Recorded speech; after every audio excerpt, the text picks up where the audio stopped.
Bonjour à tous, c'est une émission un peu spéciale qu'on vous propose.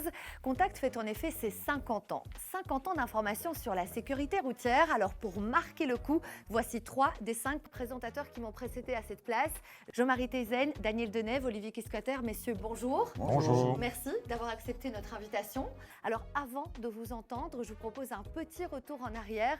Nous sommes en 1970, le 5 mars, et c'est la toute première émission Contact. Regardez.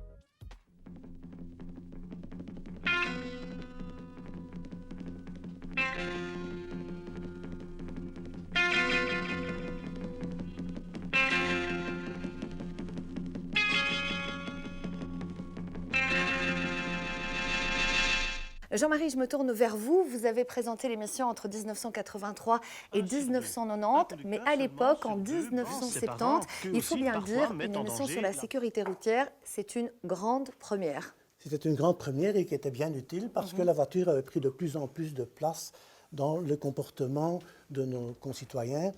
Et en fait, à cette époque-là, le conducteur, il lui suffisait d'acheter une voiture, d'apposer la plaque d'immatriculation et de se mettre en route. Et c'était une véritable catastrophe sur les routes. Oui, en fait, une hécatombe routière qui était acceptée un peu par tout le monde comme une espèce de fatalité. N'oublions pas qu'au début des années 70, il y avait en moyenne 3000 morts par année sur nos routes, ce qui est effrayant évidemment. Depuis 1970, le nombre de tués sur nos routes n'a fait que diminuer. De 3000 morts en 1970, on est passé à 1470 en 2000 et à 604 en 2018.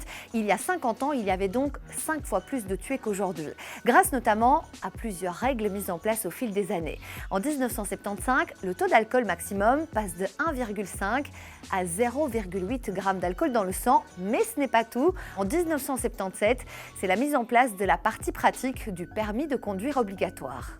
Daniel, vous commencez, vous, à présenter l'émission entre 1990 et 2001, oui. Et le code de la route, lui, il va continuer à évoluer. Oui, il a évolué et il évolue encore maintenant, puisque déjà, premier changement significatif, le port de la ceinture à l'arrière.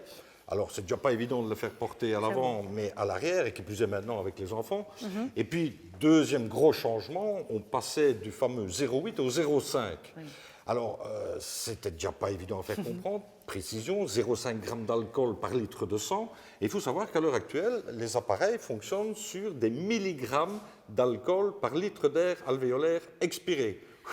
Alors, quand vous expliquez à une personne, pour peu qu'elle ait bu un petit verre, que 0,22 est égal à 0,5 et que 0,35 est égal à 0,8, elle y perd tout de suite son latin. Et en 1995, vous avez connu la toute première campagne Bob, hein, c'est ça? Effectivement, on peut être fier. C'est la Belgique qui a lancé ce concept de Bob. On est d'ailleurs allé à l'époque, avec mon collègue néerlandophone, faire la promotion de ce concept aux Pays-Bas. Et d'ailleurs, aux Pays-Bas, ils ont appelé celui qui ne boit pas Bob. Et on est allé chez les Français. Bon, Français oblige, ils ont préféré une autre expression, puisqu'ils appelaient ça capitaine de soirée.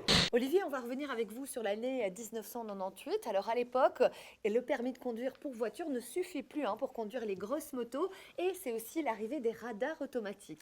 Alors oui, en ce qui concerne le permis voiture, c'était un peu aberrant que celui-ci donne accès à la conduite d'une moto. Ce sont des véhicules complètement différents et la moto nécessite clairement un apprentissage spécifique. Alors en ce qui concerne les radars, voici un radar mobile, mais on a commencé à en installer dans des boîtiers à des endroits précis du réseau, là où il y avait des accidents en quantité, par exemple des carrefours dangereux, et ces radars ont permis de sécuriser le réseau.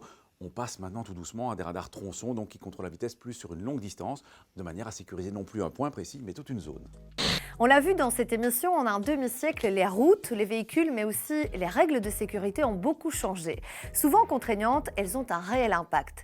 Elles ont d'ailleurs permis de diminuer le nombre de tués sur nos routes. Il est aujourd'hui 5 fois moins élevé qu'il y a 50 ans.